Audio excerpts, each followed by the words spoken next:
Welcome to International Women's Day 2022. We have so much to celebrate, so much to be proud of ourselves. My name is Amanda Cavallaro. I'm a developer advocate at Vonage. I'm also a Google Developers expert and a Women Tech Makers ambassador. And I'm also an organizer for this GDG, Google Developer Group chapter. And I'm thrilled to be here with you today. I'm going to welcome many speakers who come from different continents. We also have an event in person happening at the same moment as the people who are watching this recorded video right now. So I know that you cannot be in two places at the same time. So this is also going to be available afterwards for you. We have a playlist that's going to be available on the YouTube of GDG Cloud London, so you can get back to any of these talks at any time you wish. The theme for International Women's Day this year is progress, not perfection. And this is something that, at least for me, it hits home. Because I always tend to, I want everything to be perfect, I want everything to be finished, I love getting things done. And one of the things that I had to learn early on when I started studying computer science is that I had to learn to divide to conquer. You cannot just fix and solve problems all at once when you look at a major thing. So today we're going to listen to stories from women who come from all these different countries. They're going to share some perspectives in career, web, Firebase. Some of them have 20 years experience. Some of them are just getting started right now. I personally know all these women, some of them not in person, but somehow in a way or another our stories have impacted each other. So I have mentors, people who co-organize events with me, people who are friends. I'm very excited for what they're going to share today, and I hope you are too. Thank you again for joining me.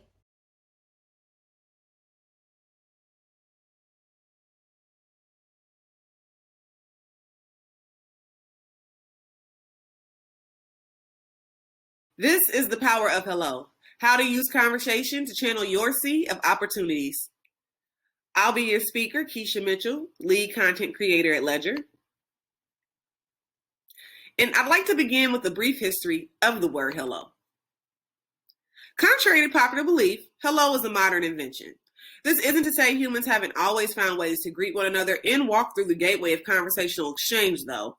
In fact, the origins of the greeting and the things we found to talk about have a history as long and as varied as the means we've created to communicate with one another throughout the ages. Hello, however, had its colloquial conquest alongside the birth of the telephone. According to the Oxford English Dictionary, the first published use of hello goes back only to 1827.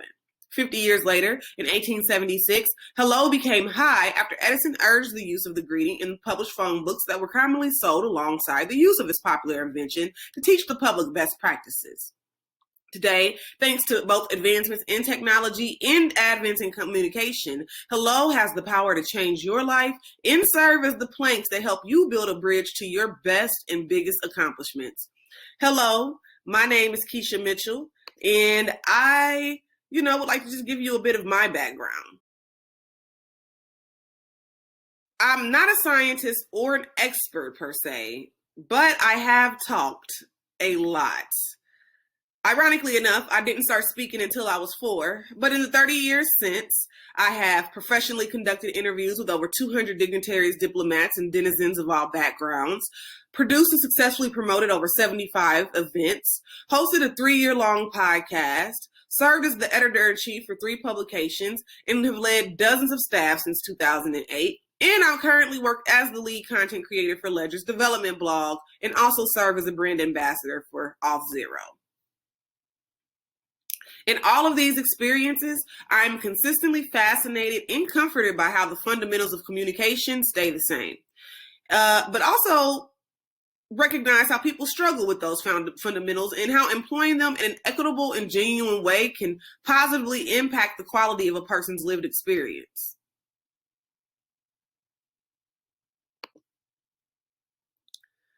So let's talk about conversation as a tool. Out of all of our human faculties, When it comes to existing alongside others, communication is a cornerstone of survival. It is without question one of the most detrimental tools that we have for impacting the creation and conditions of our material world. When you consider communication, I found it's best to consider 3 primary points. A, how do you desire to be received and or express yourself? B, what is it that you need? And C, who is it that you're speaking to? So, how is it that you desire to be received / express yourself? Well, this is the first and foremost question because it's the root from which all of your personal behaviors and perspectives about communication will emanate. You must reflect and analyze what your personal truth is often so that you can analyze how to best deliver that truth to others. Though it's never advisable to change who you are for anyone, knowing who you are allows you to maintain control of your narrative, but also allows you to identify how to succinctly and precisely customize that delivery through the appropriate context and circumstances that you may find yourself in. And what is it that you need? Well, like identifying and leading with your personal truth / self-view, it's equally as crucial to identify what you need when initiating conversation. Now, I don't suggest this pedantically. However, you should always move with intention, as intention is the magnetic force that aligns us with our perceivable goals. If you need to find out information about a job opening, it would not be advantageous to you or the hiring manager that you're speaking with to spend the time you have together aimlessly talking about sweaters or about the groceries you bought last week. If these elements allow you to create a more genuine, palpable connection with said recruiter because you can both relate to enjoying a certain brand of sweaters, or you find a shared experience in preferring a certain grocery chain over another, then by all means, please explore and expound on the ways you can connect with another individual. But utilize and remain mindful that the intention of the conversation is to get information about the position you're interested in and apply to the opening. In short, manage your energy and be mindful of your end goal when conversing with others. And who is it that you're talking to? Well, when it comes to communication, knowing your audience is everything. After you are confident in who you are and how do you like to communicate that being to others, that awareness must then translate into consideration and cognizance of who you're speaking to. The who in communication always informs the how. You wouldn't speak to a group of 12-year-olds the way you would speak to a group of toddlers, and likely you wouldn't speak to a group of 50-year-olds the way you speak to a group of teenagers. This is because you instinctually understand that differences in experience and level of understanding merit a more precise approach to how you'll say what you need to say for the greatest impact. So again, while being superficial or fake isn't the advice here, the takeaway is to put yourself in the space in place of the person or group you're speaking to and try your best to combine that understanding with your ultimate intention for maximum effect. Conquering communication and investing in the exchange is the next step. Because now that you have the functional utilities involved in engaging in communication, you have the tools necessary to master initiating conversations and identifying your goals for doing so. So naturally, we need to mesh your personal will and end goals with the true investment and genuine interest in others. This is by far what I believe to be the most make or break part of communication, and one that's unfortunately overlooked or abused.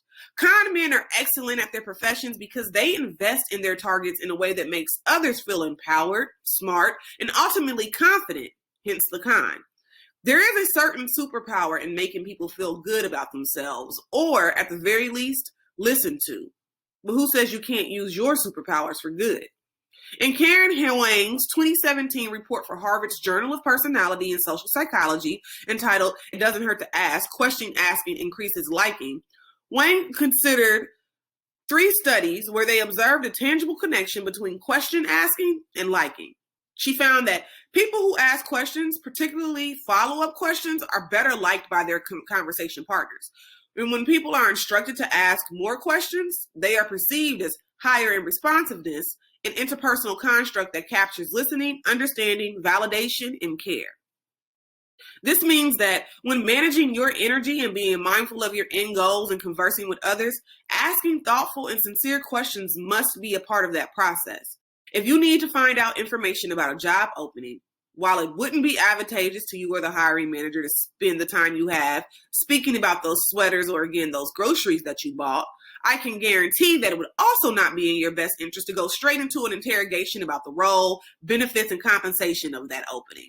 That would simply be considered rude. If you led the conversation, however, with, "Hello, how are you?"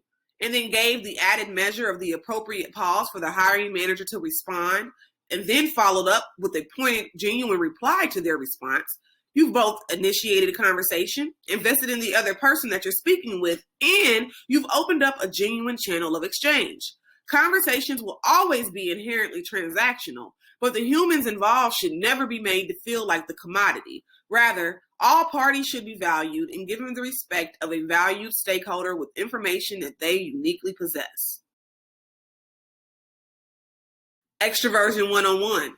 You can come sit with us. Of course, you might have just listened to me say all of this and think to yourself, but I don't like talking to people. Or, well, I can't talk to people because I'm an introvert. And that works too. You don't have to be an extrovert to be good at having or holding conversations with others. If the thought of approaching others or reaching out to others is nerve-wracking or anxiety-inducing, then consider all the ways technology has allowed us to be close and form those connections while maintaining a comfortable distance, if that's what you feel like you need. This means employing all the tools you have at your disposal. So, using those tools. Email, direct messages, comment sections are all a few of the ways that you can get the conversation started. If you feel squeamish about being this direct, consider also forums, chats, and using your own social profiles to bring the people and the information that you need to you. Never underestimate the value you hold and the appeal you have to others as well. The globe and the World Wide Web are filled with people waiting to meet and support you in your success. Practice. Like with any tool, you must use it to become better with it. Conversation is no different. If you can't bring yourself to engage in tons of small talk, or you find your social battery runs low often, try to carve out at least 1 hour of one day a week where you interact with or engage in some type of communicative exchange.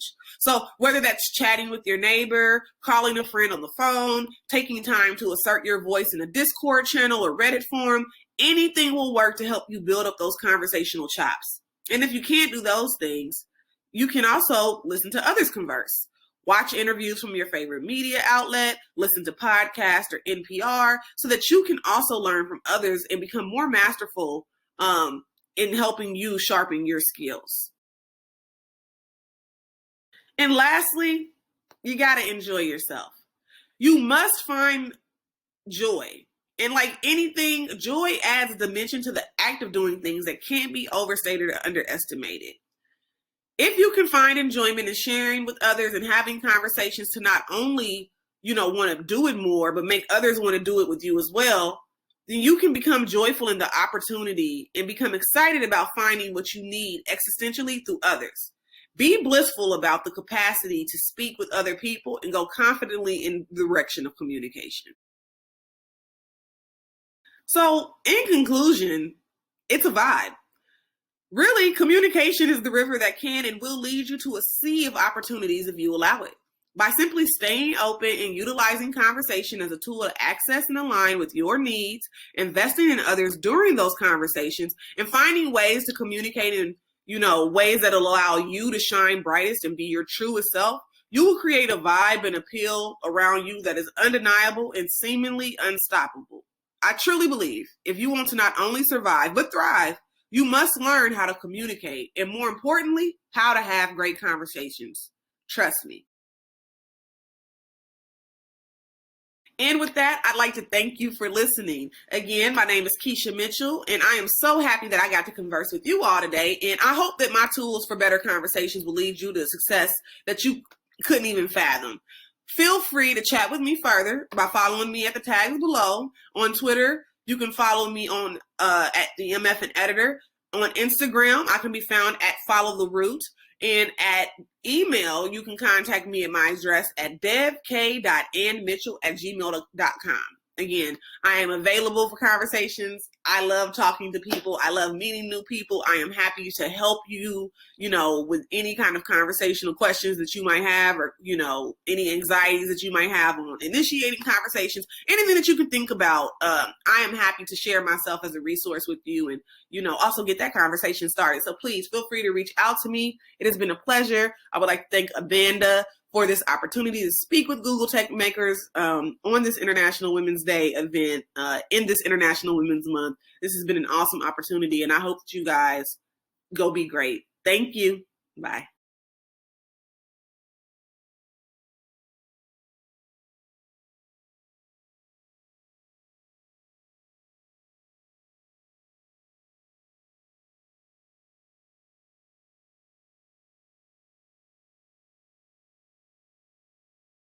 Hi everyone, my name is Jessica. I'm a machine learning engineer in Brazil. I live in Rio de Janeiro today, and I'm very happy to be here in an International Women's Day to talking about career. My title today is Your Career is Not a Marathon. It's a topic very important because career is an area in our lives, and they're important too.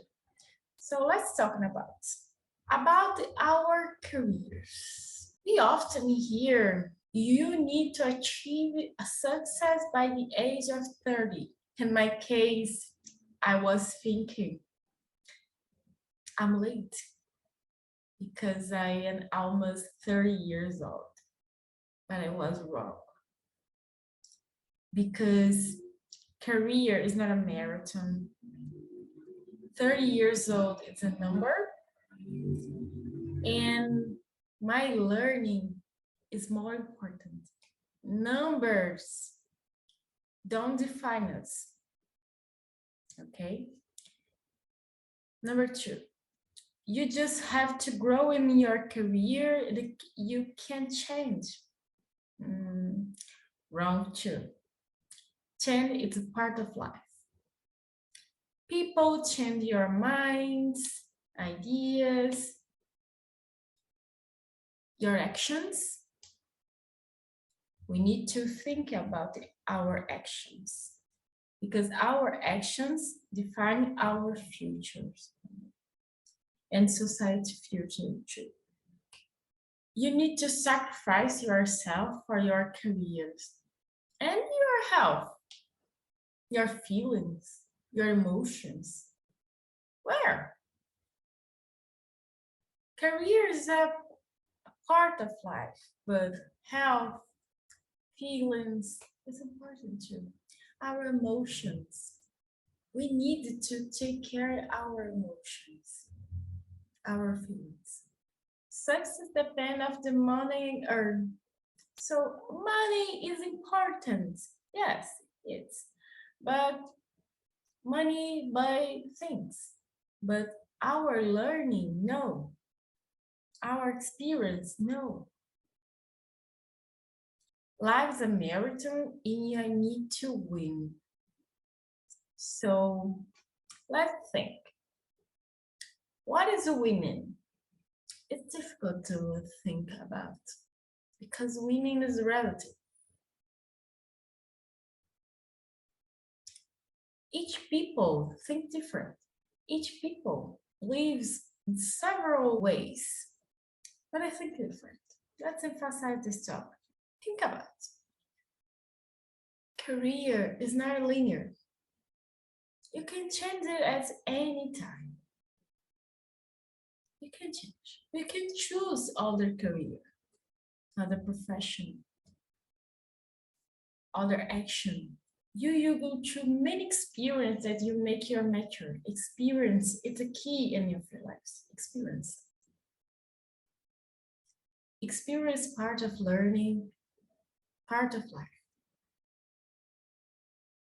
Experience teaching. We will make a lot of mistakes because you are human. It is okay.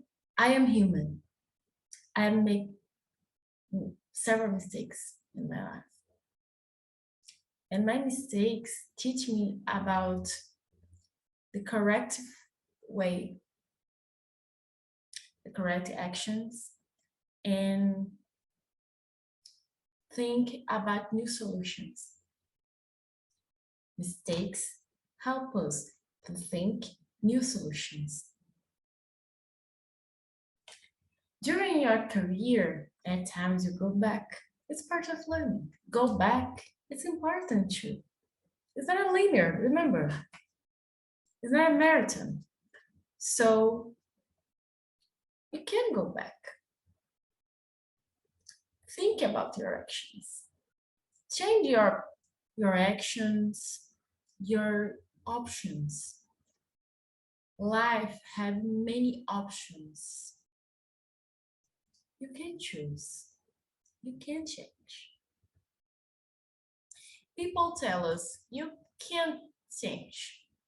You can change, but you can, yes. Because you are human. You can think about your life. New solutions. A career, like life, is not a marathon. It's a walk with many curves.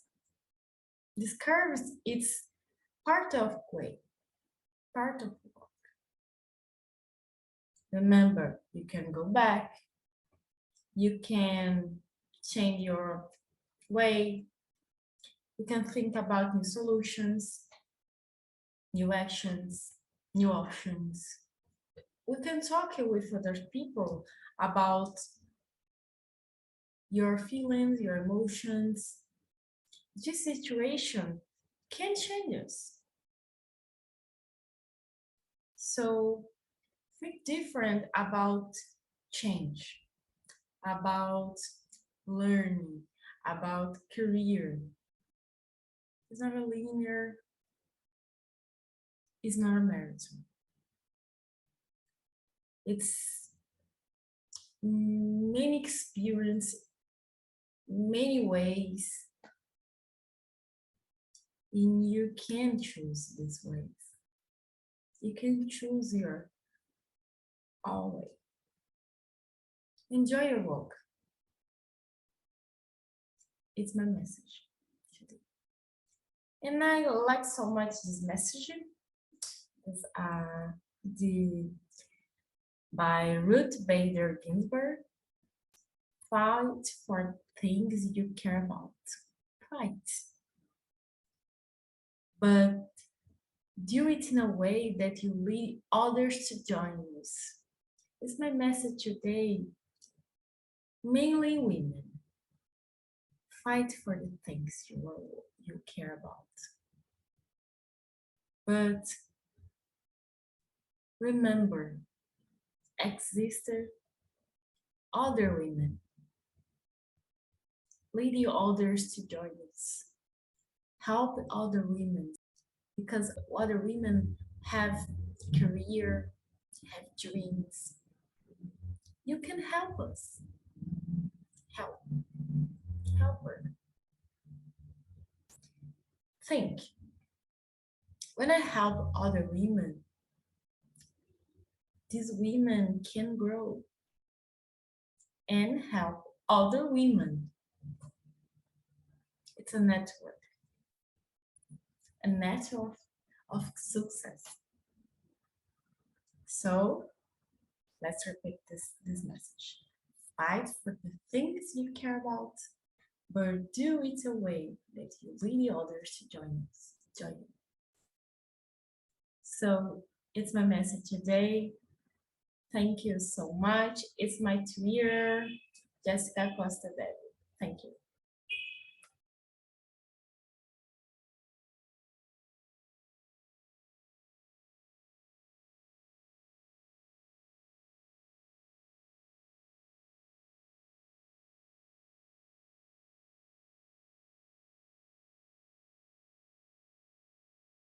Hi everyone, I'm super excited to meet you, and first off I wanted to thank you for the opportunity of being here contributing to the growing visibility of women in tech and celebrating this fantastic day with you all.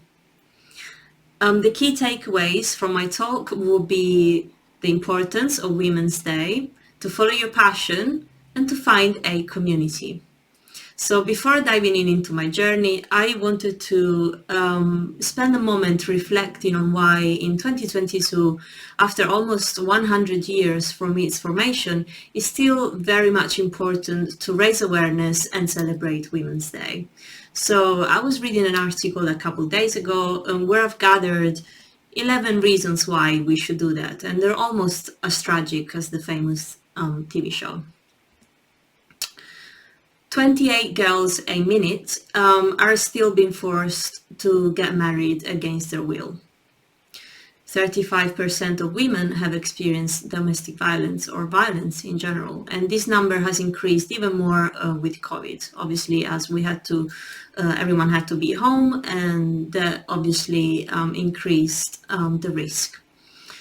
It will take 100 years to bridge the gender pay gap, even though the good news is that in the UK, women under 40, for women under 40, that number is nearly zero. But unfortunately, that's not the case in other countries. This is a personal favorite, if we can be ironic about it. In the United States, there are fewer women in a leadership position than there are men named John.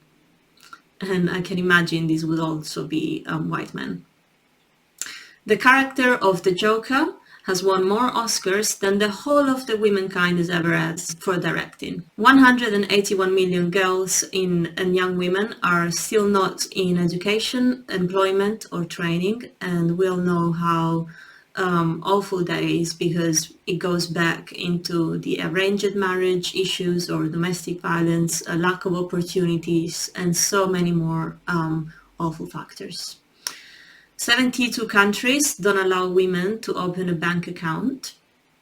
1 in 10 women have self-harmed because of their body image, and this has obviously gotten worse with social media.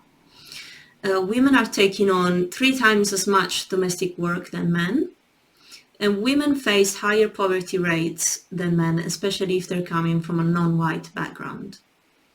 So I don't know how many of you might have seen themselves in these points, but I could definitely relate to 1 or 2 of them. So thank you once again for allowing me to be here with you, contributing to a more positive change much needed for everyone in the world. So my journey started at the age of 14, when I was signed off to go to a scientific school to pursue my high school studies. So this is fundamental, this is crucial, because you see, I just simply hated maths. I was terrible at it, and I had to study extra hard to get good grades in that particular subject. So you might think, why on earth would you go to a scientific school? Well, you see, I'm from Italy, and I was born in a beautiful island called Sicily, where 20% of the population is unemployed. So you would imagine how important it would be for your family and your parents to kind of ensure a secure future for their children. So going to an art school, for example, would be completely off the table because you were much better to follow a more established career path for professions such as lawyers, maybe becoming a doctor, or a teacher if you're a woman. So here's me, many years later, moving on to London, and I did in fact become a teacher, and I've been working as a teacher here for the past 8 years. And I'm still quite terrible at maths, but don't tell my students. I have to say that I really enjoy teaching, and it has taught me many soft skills, which are very much transferable to the design field, which is something that I've explored a bit further on, and then I will talk to you about. Being a teacher has helped me be more empathetic, has helped me be more focused on my students' needs. I work with children with special educational needs, so I've always had to adopt these 2 skills because they're very important for the success of my day-to-day job.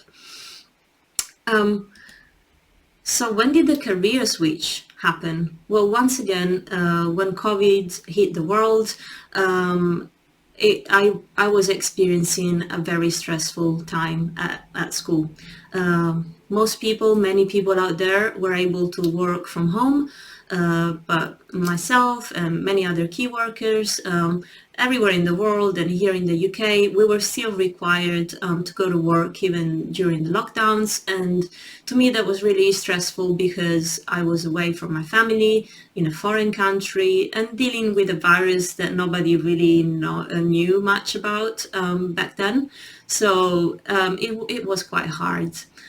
So that's when I started looking back at those creative skills that I kind of had stored away in my drawer, just like a dream. So I started looking back at those opportunities and I started thinking, what is it that I could do?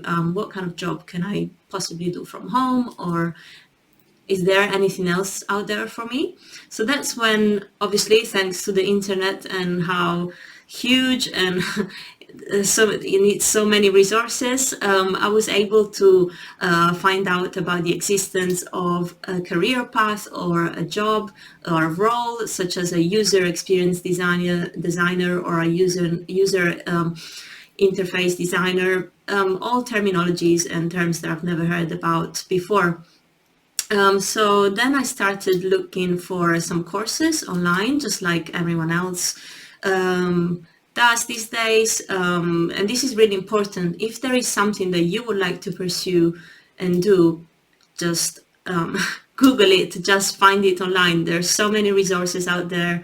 All the tools are there for us to get, and we just need to put the effort and obviously study. So here's me following my first design course on a website called Bring Your Own Laptop by Daniel Walter Scott, where I first started learning about Adobe XD, which is a design tool.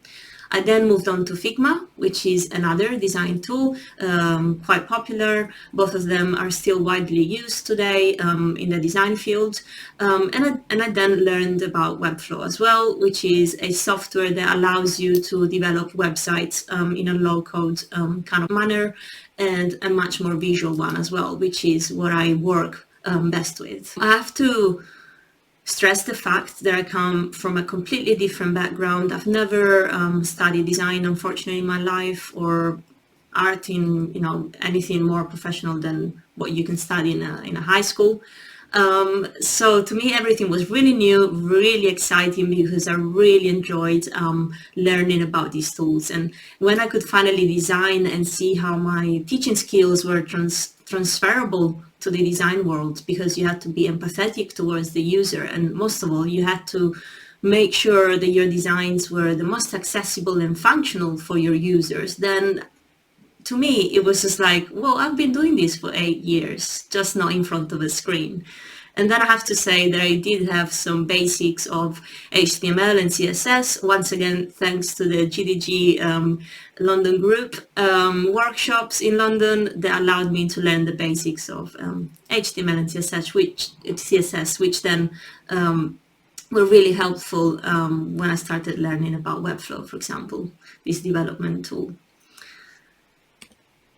I also, throughout my studies, started taking on some freelancing gigs on this platform called Upwork. And obviously I started connecting with many people on LinkedIn who were from the design field or the Webflow field. And I highly recommend doing that. If you're embarking yourself onto a completely different journey in a different world, the first thing you want to do is connect with the people that have been living that world. So it's really important to network and there's so many people out there that are ready to help and support you, which is really encouraging to do so. So look for mentors, look for feedback, and you'll be surprised by the impact that helping one another can have on you and the mentors themselves.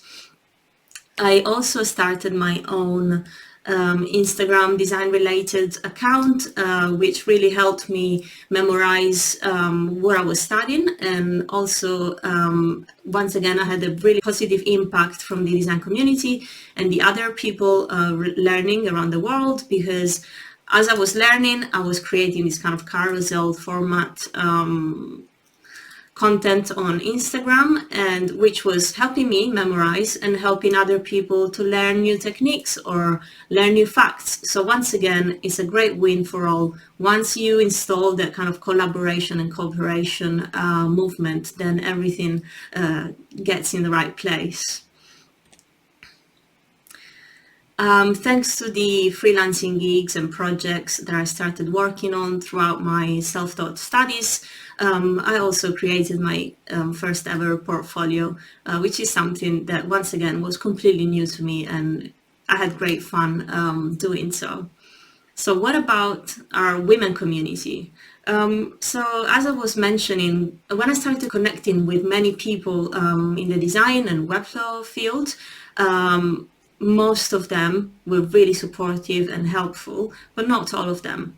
And unfortunately, this is a bit of a bitter note on my side, because I did have a couple bad experiences connecting with some people, because as I was looking for mentors and some help, some of the male designers out there, obviously not all of them, just some, came back to me with inappropriate kind of questions, such as I will be asking maybe for feedback on a specific design, and then they will be like, can I ask you a question? Can I have your number? Or are you seeing anyone? And it really saddened me, because when I would then reply something like, oh, I'm sorry, I thought we were having a professional conversation here, they would then block me or ghost me and disappear, and that was really sad. So that was when I thought maybe there would be other women out there who might have been experiencing the same kind of path as myself or journey, and who might have could have done with some support or encouragement or just feedback, just like anything that I needed, basically. I wanted to share with a team of like-minded people that could have been supportive and ready to help. So that's when I posted this message in one of my design groups that I belong to. And I was just genuinely asking if there were other women who would have liked the idea of forming a group where we could help one another, and I was not expecting such a big response from that message. So from one single message, I got about 60 women from all over the world who wanted to join the cause, who wanted to form this group, and all of a sudden I realized that I had to do something for them. So that's when I created Floxies community. So Floxies community started in April 2021. The word Floxies comes from the Latin word flox, which means flower or flame, but it's also the scientific terminology for a beautiful plant that grows in tough meteorological conditions. And I thought of it like a beautiful metaphor for women growing in tech. I want to kind of make sure that the main aspects of our community is obviously supporting one another, sharing our knowledge, and empowering women, and also creating a safe, inclusive space for all. So how do we achieve all of that? I've started off the community by creating my very own first Discord server. Once again, something that I had never done before, but I felt the urge and the need of kind of gathering everything in a tool, and Discord was the one that worked for me well. So I opened the server and I started tidying it up in a way that everything was really clear from the moment a new member would join, so the onboarding process will be really smooth, and I then started categorizing it in a way that people could access general chats or just sharing ideas on how to better improve and help our community grow, because obviously it's an ongoing process and it comes from the collective effort of everyone. And then We also have different categories for design and development, as you can see, where our members can share feedback, can review their portfolios, share their design or Webflow courses, and just basically create this flow of supportive conversations. As for the empowerment, I organize these weekly events in a platform called GatherTown, which I like to call our accessible metaverse, where we've built our digital headquarters. So every Wednesday at 5 p.m. UK time, we meet around the table and I invite guest speakers from the digital and design or Webflow world to come and inspire our community by sharing their knowledge and bringing value to the table, quite literally. But I also encourage the members of the community, of Floxies community, to come on stage and present a topic themselves. By doing so, I want the women at Floxies to feel confident and empowered and to take ownership of their passion, basically, because they're all there because these women are amazingly talented people. They share a passion for design, for helping each other and developing. So sometimes all they need is just a little nudge and a boost. And here they are sharing their passion, sharing their topics in a nice, safe environment where everyone hopefully feels supported. And one of the best feelings that I get back from all of this is whenever a member maybe writes me a message in private saying that how grateful they are for the formation of this community or how great it feels to be here, then, for every new message, every new member and all the members already there that we have, it makes it all worth it. I really enjoy being there. It's one of the first things I do when I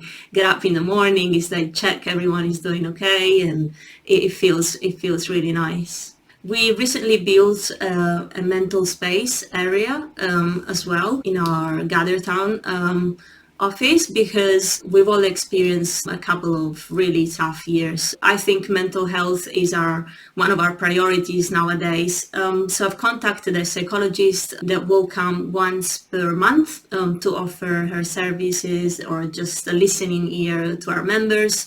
This space is also there for us to just relax or slow down when needs be. Being a teacher, I also added a classroom space or a school, academy, because I've got this idea where I will be inviting educators or teachers or anyone that would like to come to teach our members a 30 minutes session, which will be mostly hands-on, if not completely hands-on. So the idea is that of learning something practical for 30 minutes, and that's different from our weekly events with our guest speakers because it's more of a conversation. This one will be actual school where people come, and when they leave after 30 minutes, they would have learned something. So if any of you amazing people would like to come and teach us, please get in contact with me and I'll be very happy to show you around.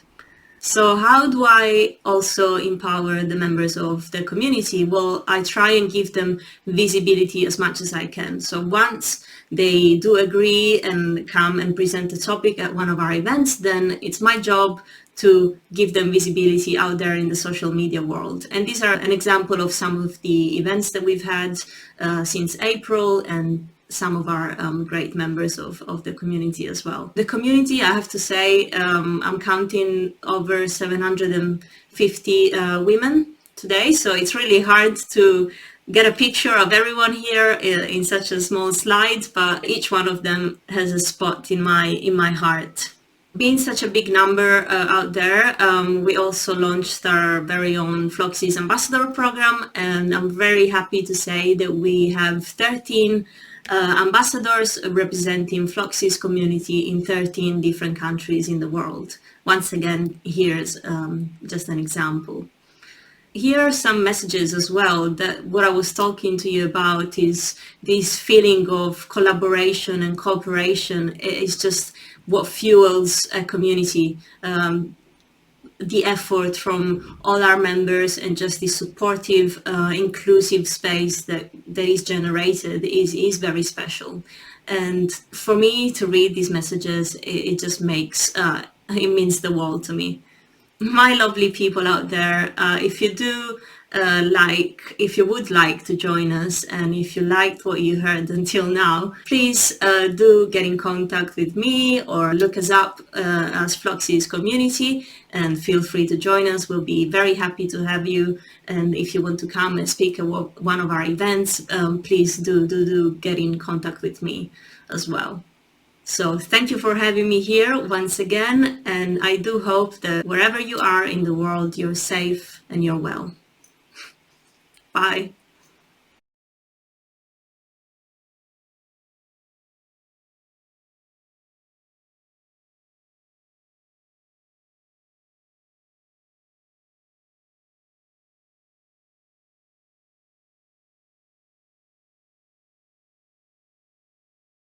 Hello, everyone. Thank you for joining me today in such a special day like the International Women's Day.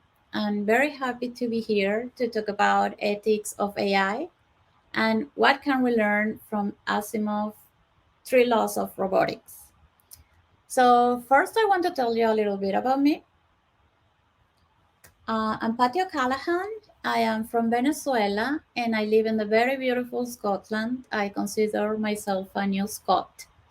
My background education is computer science in the field of artificial intelligence. And I have around 20 years of experience working in the tech industry. Currently, I'm part of the software engineering team at Charles River Laboratories. I'm also a volunteer in Code Club Scotland, which is part of the Raspberry Pi Foundation. And I help a code club at my local school where kids from 12 to 14 years old learn how to code. And I'm really passionate about this program, especially getting more girls interested in joining us in this industry. They are very much needed. I'm a mentor in Career Ready UK, where we help kids that are about to finish secondary school, and we guide them into the world of work, and we give them career advice, and we offer them the opportunity to join our companies as an intern during summer. I'm also a lead of the Google Developer Group in Glasgow. And of course, you can connect with me on Twitter, on LinkedIn, on my personal website. So let's begin. All right, so robots. This is my absolutely favorite topic to talk about. Um, so robots are in pop culture and in science fiction. We have seen very cute robots, and some of them are nice and they are fun. They can be really helpful and thoughtful. They are reliable. They are really very loyal, and they are usually around to help us improve our quality of life and to get us out of trouble. And by the way, I'm waiting for someone to be Rosie, the robot from the Jetsons, because every time I have to do my laundry, I think about her. I cannot stop thinking about her. So please, if if any of you is able to make it happen, please go ahead. I'm sure a bunch of us are willing to pay any price for such a robot. All right. So, on the other hand, we also have a bunch of really evil robots and AI agents. Um, Especially Terminator is the one that everyone thinks about when we talk robot apocalypse. So these robots have the sole purpose of making humans miserable and to take over the world. They're cruel and they're merciless. They want power. In some cases, maybe their motives are not that evil, but they still harm humans in order to achieve their goals. So this is a recurrent theme in science fiction. is the good and the bad side of technology. And I grew up reading stories around this. And when I was a kid, I discovered the greatest sci-fi writer of all times. And his name is Isaac Asimov. So Isaac Asimov started publishing his work around the 1940s, and he wrote around 400 books, fiction and nonfiction, and short stories about, of course, science and history, art, religion. He was such an amazing writer, a very prolific writer. And my favorite stories were the ones about robots. And they were really clever and entertaining. And they would make you think about the consequences of dealing with such powerful machines on a daily basis. So, to be able to deal with these consequences in his stories, he created the famous three laws of robotics. So, let's talk about those laws. So, the first law is as follows: a robot might not harm a human being or, through inaction, allow a human being to come to harm. Rule number 2: a robot must obey orders given by a human, unless those orders violate rule number 1. In other words, a robot cannot be ordered to kill a human being. Law number 3: a robot must protect its own existence, because after all, it's an expensive piece of equipment. So it must protect its own existence only unless that violates law number 1 or 2. So a robot must cheerfully go into self-destruction if it's following an order or to save a human life. And then in later stories, robots took responsibility for government of whole planets and human civilizations. So Asimov created the Zero Law, which precedes the original 3. And this law states that a robot might not harm humanity or, by inaction, allow humanity to come to harm. So these laws have influenced our thinking in terms of artificial intelligence and the creation of sentient machines, and how to make them in a way that they will not be a fundamental threat to humanity. And as technology makers, we have to think about how we should train machines to make difficult decisions when we are not supervising them, when we are not around. So these discussions really started with Asimov. But are these laws really the answer? So Asimov didn't see his 3 laws as the answer.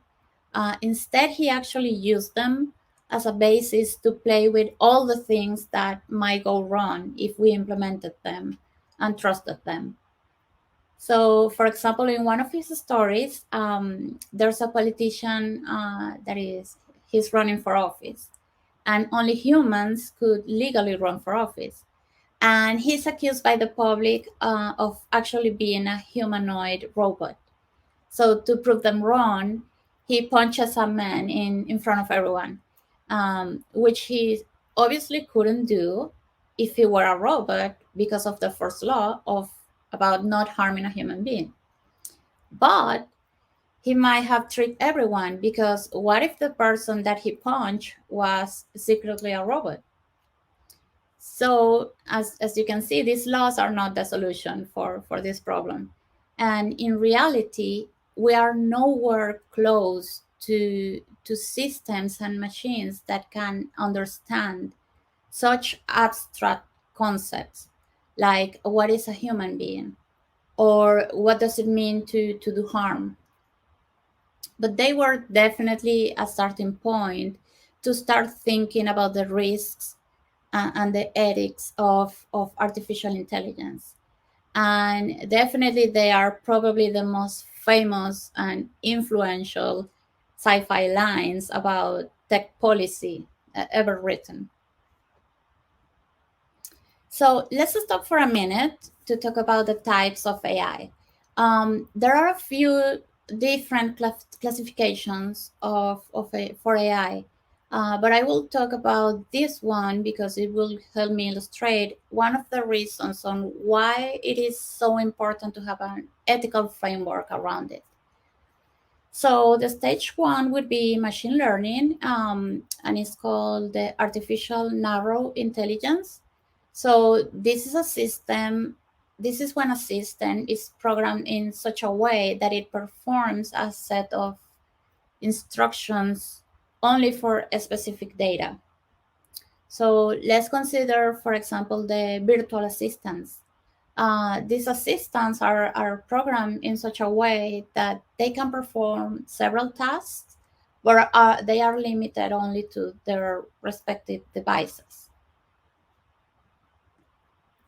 So on the second stage, we have machine intelligence, and this is called artificial general intelligence, or AGI. So this is when a system, an artificial intelligence system, is programmed in such a way that it can totally mimic human intelligence and behavior. And it is as smart as a human.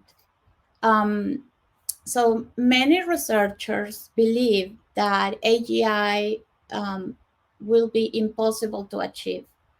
But there are other researchers that believe that we are heading that way.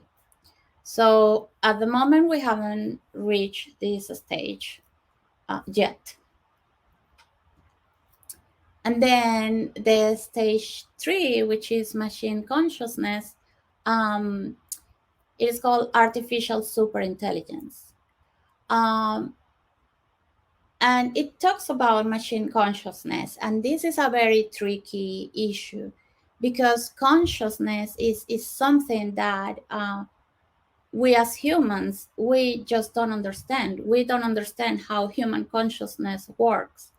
And how are we going to be able to create a machine that is conscious if we don't understand how our own consciousness works? So this is why this is a very difficult stage to reach. And of course, this is when an AI system is programmed in such a way that its decision-making ability is superior than humans and is much smarter than the smartest human. So humans won't be able to control a super intelligent AI because we won't be able to prevent an AI from making its own choices. So let's think about what might happen if at some point we actually reach stage number 3.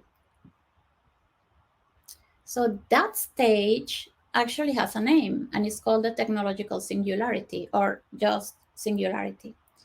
So the singularity will happen when the intelligence of machines surpasses the human intelligence, and it will increase exponentially because the superintelligence will continue to upgrade itself and would advance at an incredibly fast rate.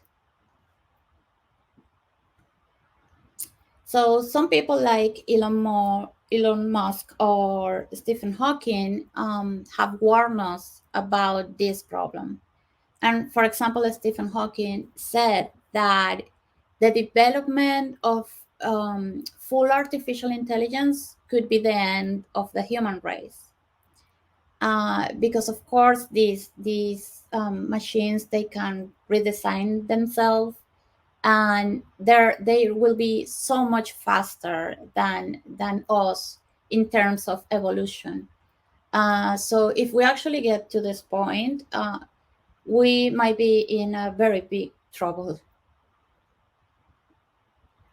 So some people have been thinking about this, and the Korean AI Charter of Ethics, they have identified 7 expected threats by AI. So they have, for example, the AI's value judgment, and the first threat will be the human discrimination in AI. So this is when an AI discriminates against a specific group of people because of errors during its development or training. Number two would be the AI's weighing of human values. So for example, this is when an AI judges the value of different people and ranks them. So for example, the AI might say that a homeless person is less valuable than a baby. Then we have the malicious use of AI. And number three will be the lethal AI weapons. This is obviously a very worrying issue because these weapons can be really precise.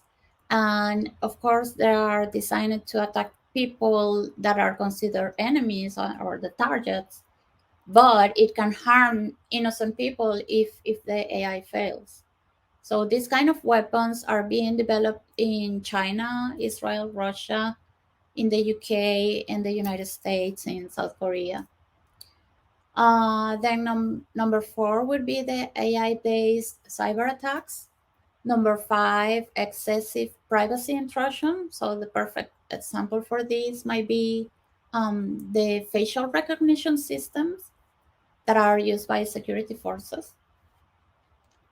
Then we have the human alienation, and number six would be the usurpation of human occupations.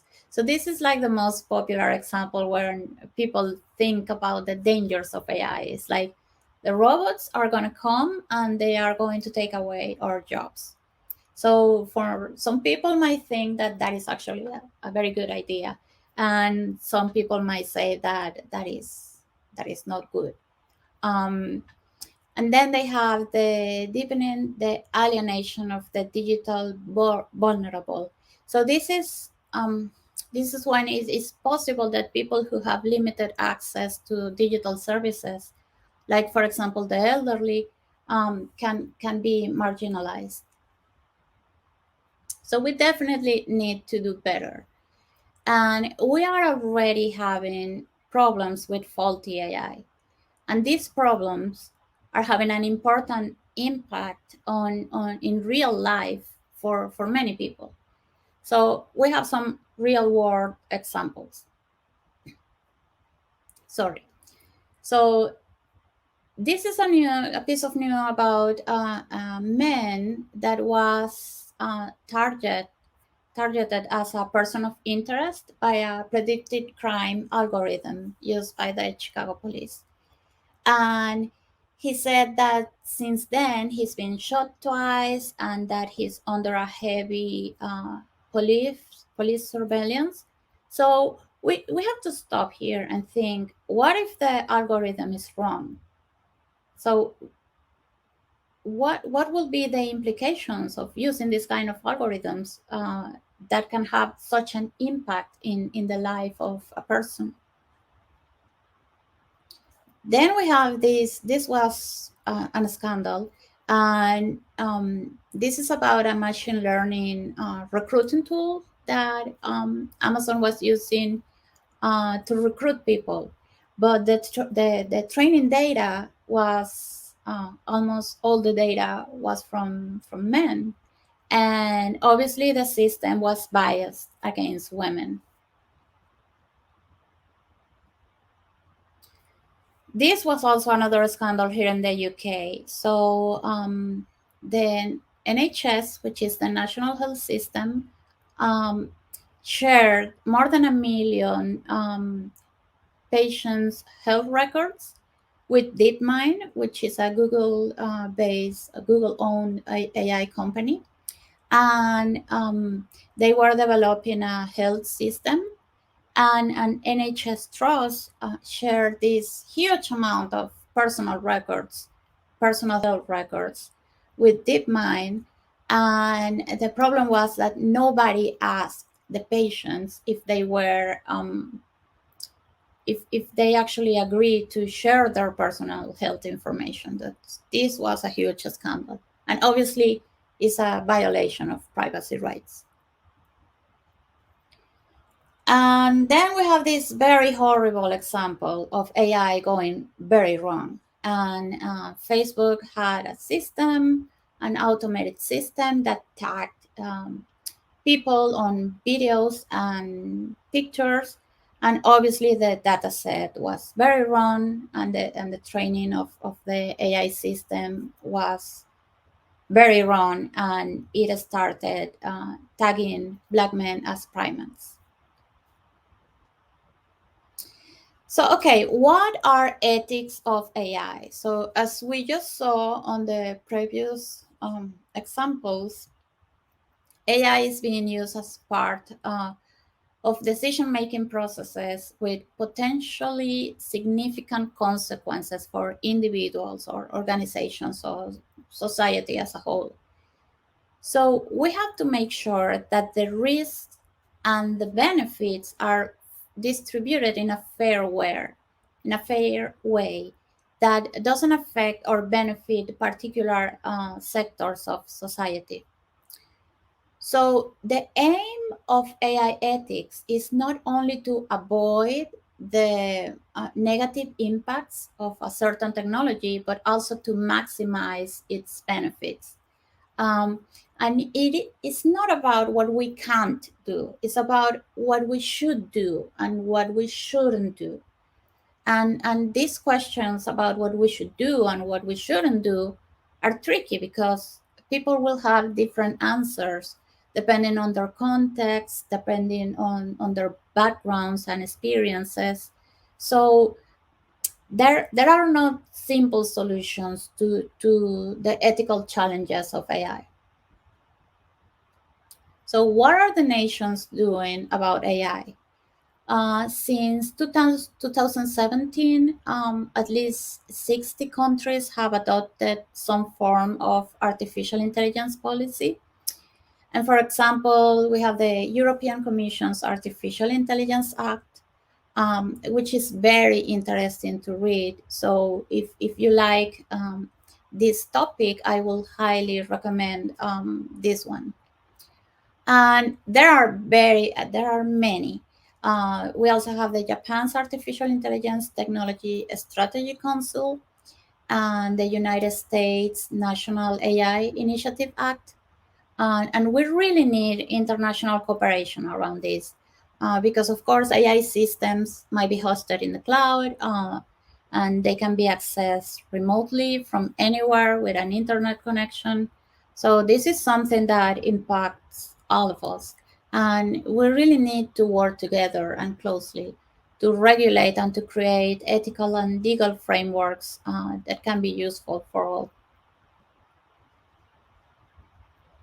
So many organizations and governments have proposed a different range of AI ethics frameworks. So let's have a look at the Japanese Society for Artificial Intelligence ethical guidelines. And they describe the following.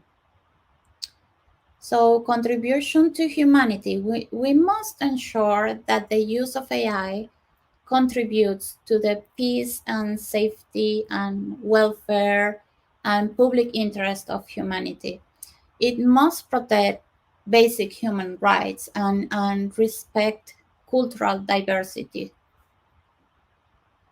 It should respect laws and regulations. It must not bring harm to others through violation of information or properties belonging to others.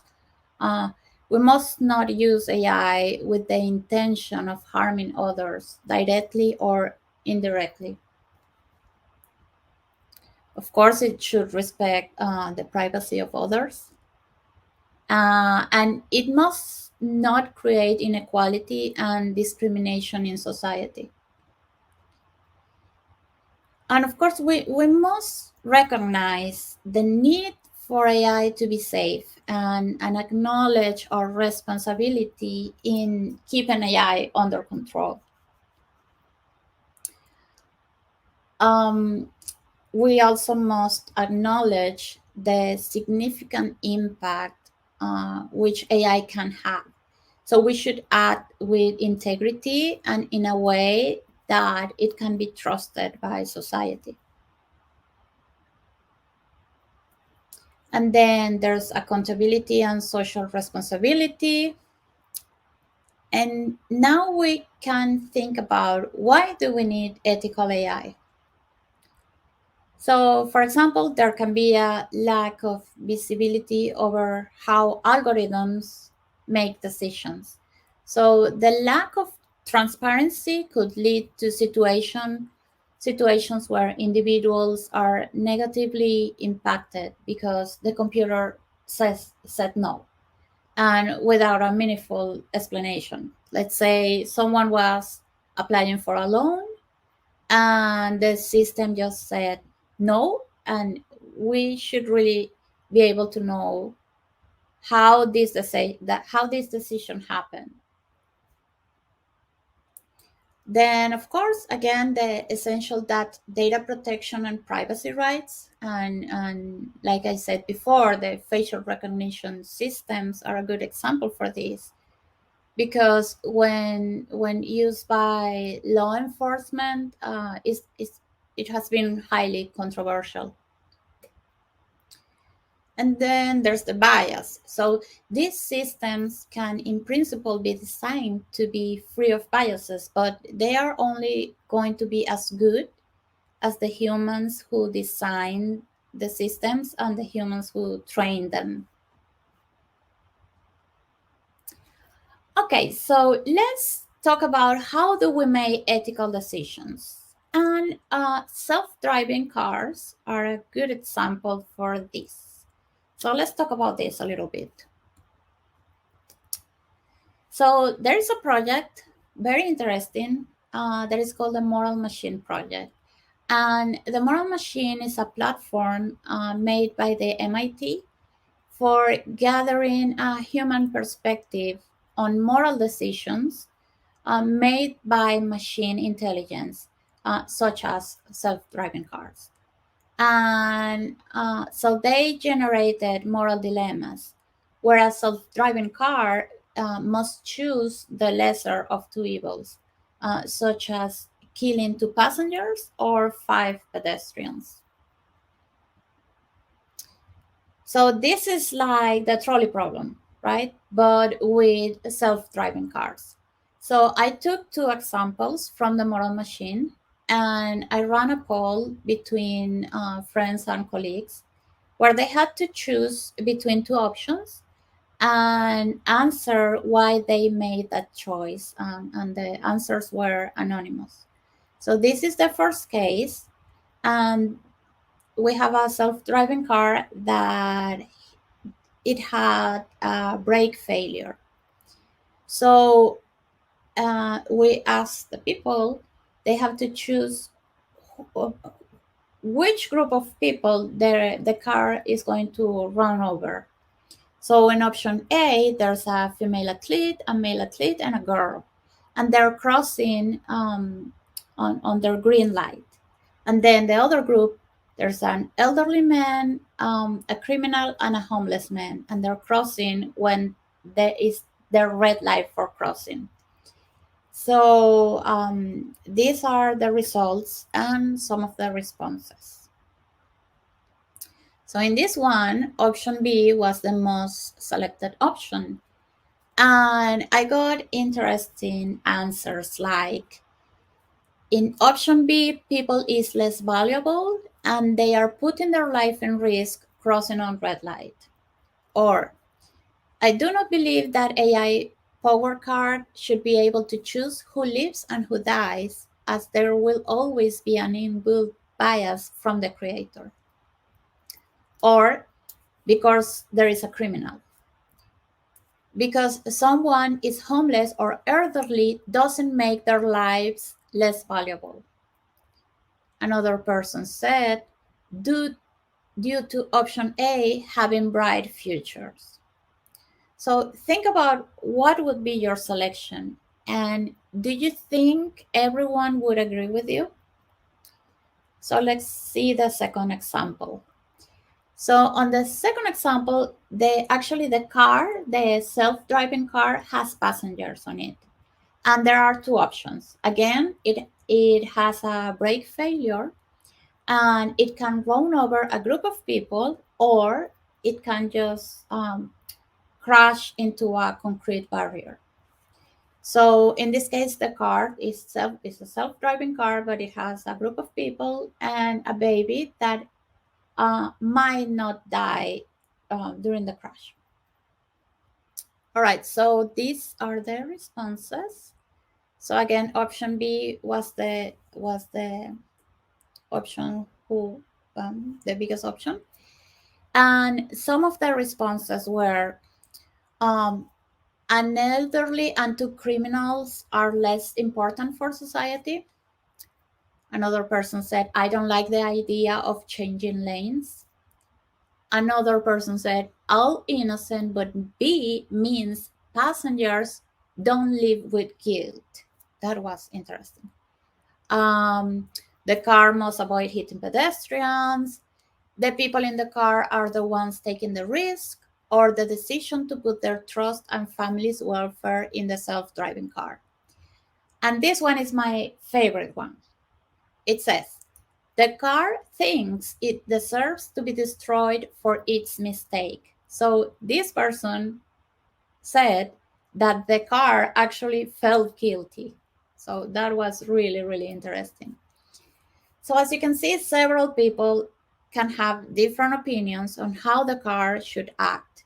So how do we know who's right and who's wrong? And let's think about what happens when engineers get together to design the decision-making algorithm for the self-driving cars. When following the current laws of traffic is not enough to avoid a scenario like the ones that we just saw. And when this group of engineers, they can have different opinions, just like the people who answer these polls. So some people might think that maybe the solution is to not have self-driving cars at all. But what if they are actually way safer than cars driven by humans? And what if they help to significantly reduce the amount of millions of deaths per year in traffic accidents, where most of them are caused by human error? So that is definitely something to think about. So remember, AI ethics is not about what we can't do, but what we should do and what we shouldn't do. So think about this the next time you're working on a project, and you might think it's a small one. It might be not that important, but for sure it will have an impact in someone's life in one way or another. And if you're working with AI technologies, and if you're working with machine learning, think about all the possible consequences and outcomes of your work. You surely have the best intentions, but something wrong might happen along the way.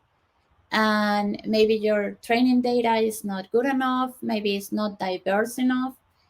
So think about the responsibility that you have as a tech maker, to ensure that your work helps humanity to progress in a fair and positive way. And just let's remember Asimov laws, that even if things get complicated along the way, our technologies should never ever harm humans. So thank you very much, and I hope that you enjoyed my session.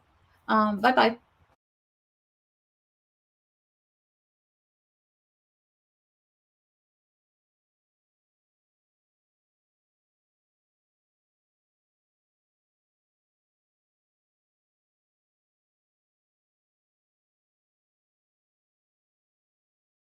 Hi everybody, my name is Laura Morinigo and I'm a web developer advocate for the Samsung Internet team. If you never heard about Samsung Internet before, you're probably wondering what is Samsung Internet. So Samsung Internet is a browser. is built using the Chromium project, which is open source. Samsung Internet is a default browser for Samsung devices. Anyway, it is available for every Android device. You can download Samsung Internet from your Galaxy Store or your Play Store. Besides this, Samsung is a major contributor to the Chromium project, and you can see its contribution in samsung.github.io/chromium. We offer certain capabilities to make users have a good experience browsing in their mobiles. Some of the features that we have are like dark mode, customized menu, extensions such as translator or video assistants. One of the main things that we care a lot is privacy. We really care about privacy. In order to provide a good user experience in terms of privacy, we have some features implemented like smart anti-tracking, protected browsing, which means that we will warn you from visiting websites that may try to steal your data. And one of the latest features that we have is the content blockers. Samsung Internet for Android allows third-party apps to provide filters for content blocking, making browsing safer and more streamlined. Those are some of the things that you can find on Samsung Internet. And our mission statement as a team is leave the web better than we found it. So how do we do this? We basically work with the community and try to share which are the latest and best practices to build web apps. And of course, try to bring these modern technologies to our browser and support them. Of course, it is related with bringing PWAs in our browser. We are huge supporters of progressive web apps from the very beginning. Samsung Internet is a modern browser which offers certain kind of capabilities that make, like other browsers, possible to have PWAs nowadays. Features like WebXR, fingerprint, of course, privacy, or things related with PWAs like installability. Samsung Internet provides a good experience in terms of showing the user how is a PWA installable. You can see that if you visit a PWA using your Samsung Internet browser, for PWA distribution, it uses this badge that you can see here. It's a small icon and is available for a PWA. But before actually thinking about installability, there are some requirements that you need to have in order to build a PWA. Let's take a look. You probably know this, and if you're not familiar with this concept, I invite you to being around the conference because you're gonna hear about these things a lot. Of course, you need to have HTTPS for security, a valid manifest file, and a service worker. Going back to installability, what does it mean to have a valid manifest file?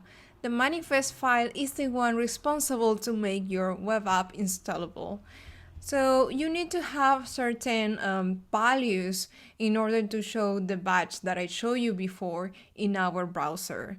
The values that are mandatory are the following ones.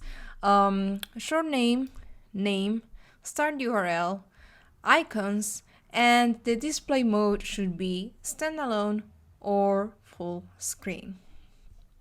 So those are the types of requirements to make your PWA installable with Samsung Internet. Another thing that we did with PWAs is to create an effort to help developers to improve PWA's distribution and reach out to more users. What we did is was not so long ago, we published PWAs into our Galaxy store so users can find PWAs easily, and they're available for install. Alrighty, we talked a little bit about some of the modern features that it's present in modern browsers like Samsung Internet. But what happens in the future of the web? Everybody's talking about some of the new capabilities, what the web is going to look like, and so on. Every time that we have something new, we need to discuss what is the best practices or how developers can take advantage of these new capabilities, having certain kind of standards. So we do a contribution to this. We work with the W3C, which is the organization that rules the standards for the web. And in collaboration with them and other companies, we build standards. Let me show you the most recent standards that we've been participating. That is called the Device Posture API. The Device Posture API was recently launched and now it's available for you, so you can check it out in the W3C website. And basically what provides is the ability to check what is the current posture of a device. In this case, for example, what is the posture of the devices like foldables, the foldables that are these devices that can fold. For example, the Samsung Galaxy Fold or the Samsung Galaxy Flip. Again, those new things are an opportunity for users to have new ways to interact with the content, and again, for developers to innovate and create different types of content. So that's why we have this new standard that you can check and participate in the conversation. If you're interested in W3C standards, or you would like to see different types of examples or demos, you can check in our GitHub and of course visit the W3C standard website. And if you're still interested in learning more about the modern web capabilities or PWAs, I also suggest you to follow us on social media where we publish most of these blog posts or collabs to share with you the most recent news about the web. And of course, I hope that we can all create more modern web capabilities and bring PWAs to the web. Enjoy the rest of the conference. Thanks.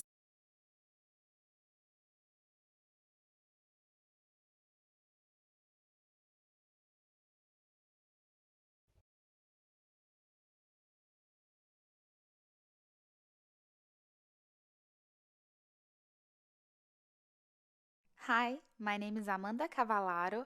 I work as a developer advocate at Vonage, and today we're going to build an appointment scheduler using Firebase, Node, Express, and the Vonage APIs. I'm always looking to connect and to learn more what the community has been up to, especially using our APIs, and also to let us know how we can support you, give us feedback on the documentation, how our resources are helping you out. Firebase helps you build and run apps. It's backed by Google, and there are many people using it nowadays. There are startups to global enterprises. It allows you to accelerate app development with fully managed backend infrastructure, release with confidence and monitor performance and stability, to boost user engagement with analytics, A/B testing, and messaging campaigns. It's time for us to set up the project we're going to use for this workshop. From the Firebase console, click to add a new project. Give it a name and make sure that the ID you're creating is something of your liking, because once you click Save and Create Project, that's going to be the ID and it cannot be changed. Select the option to enable or not analytics and click to create the project and wait for your resources to be created. Set the billing type by clicking on the gear icon, followed by Usage and Billing. Then on the Details and Settings tab, we're going to modify the plan to use Blaze. This pay-as-you-go plan is required when you're using a third-party API. We're now going to create a Firebase real-time database instance. This type of database makes it possible for us to store and sync data among our users, as its name says, in real time. People can then access the data via web or mobile, and it helps the user collaboration. Whenever we update data in the real-time database, this data is stored in the cloud and it notifies all the interested devices. Let's click to create a new database and select the location where the data will be stored. Then we're going to choose in which mode we're going to use it, either locked or in test mode. When it's set to locked mode, there are restriction access to your data, and when you use it in test mode, you allow anyone to access it. We're going to add our own security rules going ahead, so choose either right now, and now you have your real-time database instance created. From your terminal, install the Firebase tools with npm if you don't already have them by typing npm install -g firebase-tools. Next, type Firebase login. This will open a window in your browser which will either authenticate you automatically if you're already logged in or ask you for your credentials. Once that's complete, you now have the Firebase CLI installed. Whenever we're going to book an appointment, we expect some slots to be already taken. So let's create a myappointment.json file, which is going to contain some information previously.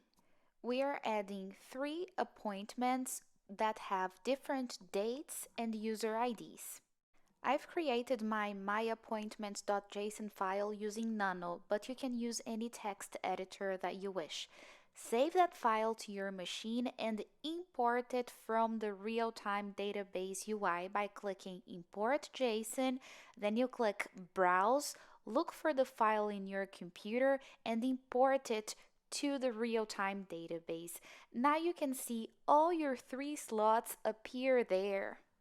Let's add the database rules. The Firebase real-time database rules determine who can access your database, how your indexes are built, and how your data is structured.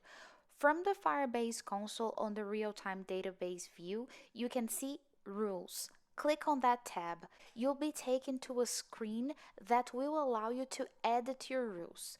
We are going to add on the .read when the data is allowed to be read by users and when it's allowed to be written, and we're going to set the My Appointments collection to be indexed by the date field. After that, we're going to click on Publish. In order to set up our project, we're going to create the folder. After that, we're going to change directory inside of it. We're then going to initialize npm by typing npm init. This command prompts you to add information about the project. So you can add the package name, the version, a description of what this project does, the entry point file, the test command, the Git repository, keywords. We're just pressing enter here, and then you can add your author name, the license, and if everything looks okay, you can press return and open this in your favorite code editor. This file is going to use a number of dependencies. One of them is the Vonage Server SDK, .env, UUID, Express, Firebase admin, and Firebase functions. Since we already created the project in the Firebase dashboard, when you are on your terminal, you can type Firebase init to initialize Firebase, and we're going to select to use an existing project, which will prompt you to choose the desired project. You can see my example with my project ID. I have Vonage Appointment Scheduler-1. I also chose to use the real-time database feature. We're also going to create a public folder to host our static files. We're then going to tell Express to read the static files from this public folder. Create the public index.html file that contains the content for the view to select a new appointment or to cancel them by adding a code. So let's start writing it. Did you know that the HTML input element has many types for date and time selection? For instance, we have date, date time local, time. For this workshop, we were going to use the input type date time local. This approach is perhaps not as robust as using a datetime library, as there can be some inconsistencies, but it works for the purpose of this tutorial. So the user will be able to book slots every 5 minutes. So like it's times ending in 0 or 5. So for instance, 8 o'clock works, but 8:01 doesn't work. We're also going to add inputs for the user to add their phone number, a span class for us to check the validity for the CSS when a date and the phone number are inserted. We're also going to add a book slot button and a form action to cancel the appointment. And this is how our view should be looking now. Let's add some CSS. Create the styles.css file inside of this folder, and for this demonstration web app, we'll add some styling to center the contents on the page.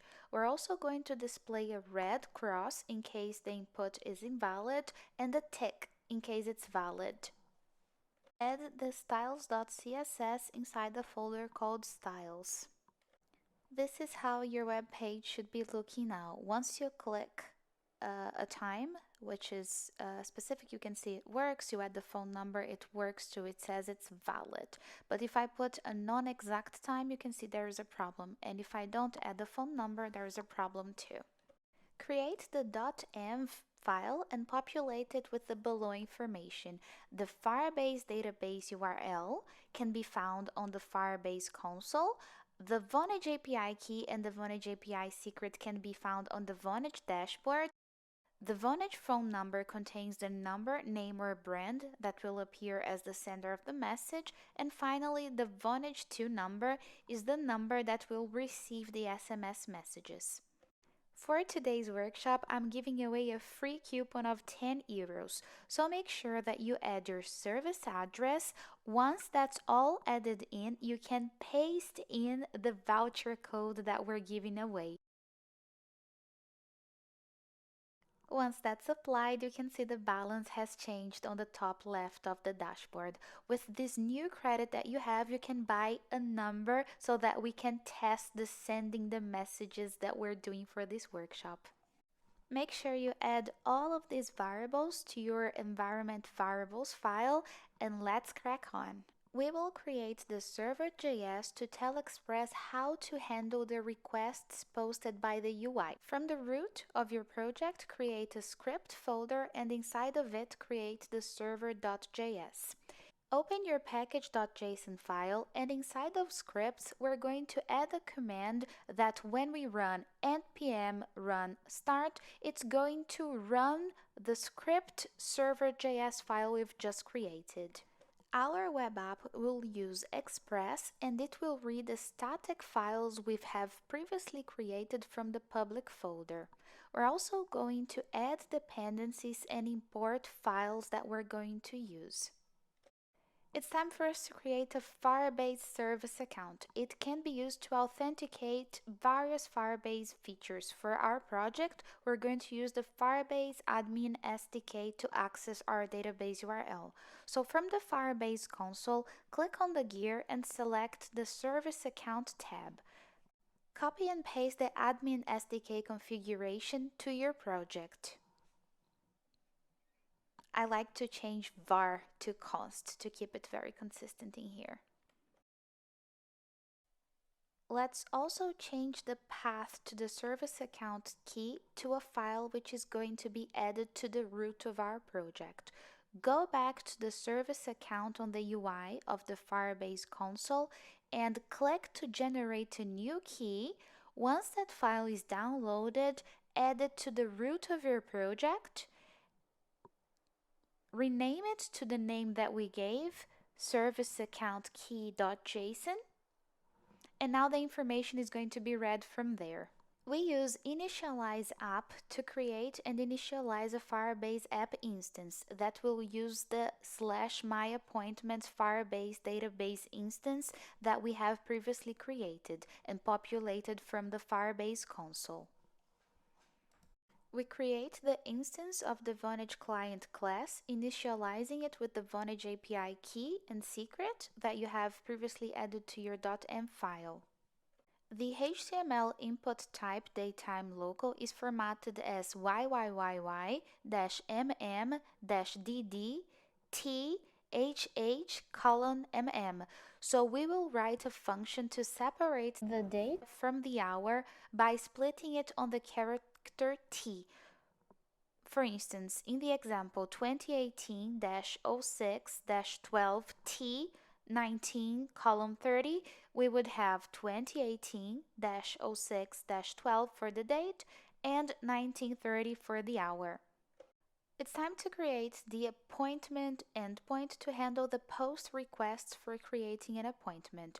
This endpoint will check if the slot is available. It will add the slot to the Firebase database, and finally it will send an SMS confirmation back to the user's phone using the Vonage Messages API.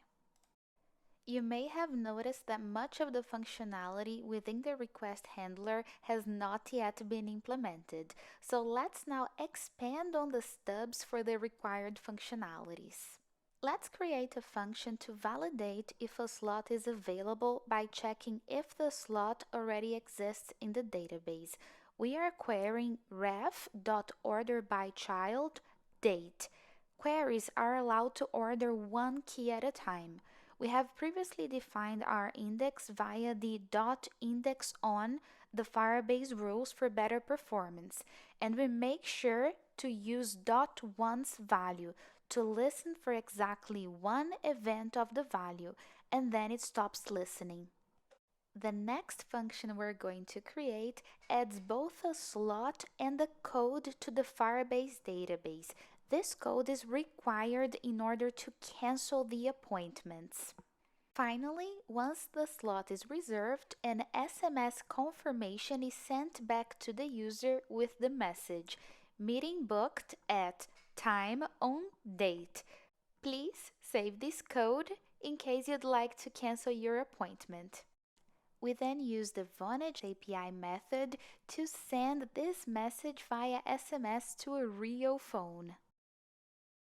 This Vonage Messages API integrates with SMS, MMS, and popular social chat apps. To finalize the business logic, we have this code which is responsible to call the previously created helper functions. If the slot is available, the user will have their slot added to the database and have the SMS back to them. Otherwise, they will be requested to choose a different time of slot. Let's create the cancel appointment endpoint that handles the post requests for canceling an appointment from the database by using a code provided by the user that they have received upon scheduling their appointment. The app will be listening on the port you have specified before. If this is run locally, you can access it by typing localhost :port from your browser.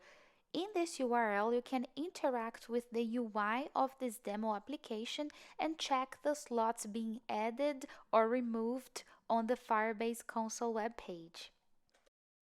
To test everything we've done today, make sure that all the dependencies are installed and then to start it, run npm run start. Now from the web app, you can notice that if you select the time, the phone number, click to add the slot, you can see it's being changed, it's being updated from the real-time database. In order to cancel a slot, you copy the code from the real-time database console UI, paste it to the UI of your web app, and once you click the button, it's going to be removed from the real-time database. You can see the updates from there. The code of what we've discussed today is available on GitHub, and there's also a written version of this workshop as well. So there are various ways for you to learn, and just let your creativity flow, create other types of appointment booker. Feel free to follow us on social media, apply the code we've given to you today, and thank you very much. I hope to see you soon. Thank you so much for joining me today, and I look forward to having you in our future events. Bye.